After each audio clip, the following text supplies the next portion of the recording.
ate hubad na ko'y damgo kay nako sa dagat imo to naglisod ko nakakita ko kahoy nga galutaw mo to akong giabatan mo to nakaabot ko sa kanang daplin unsay meaning ana.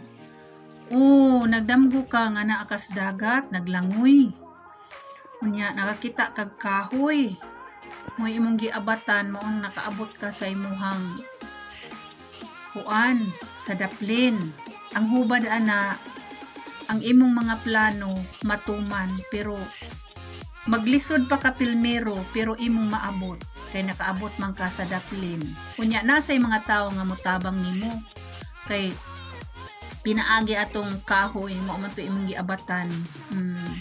So parihara na nga di ta kabarog ug wala tay mutabang nato. Mao nay hubad ha sa imong damgo. Og daghang salamat diha sa Pardo.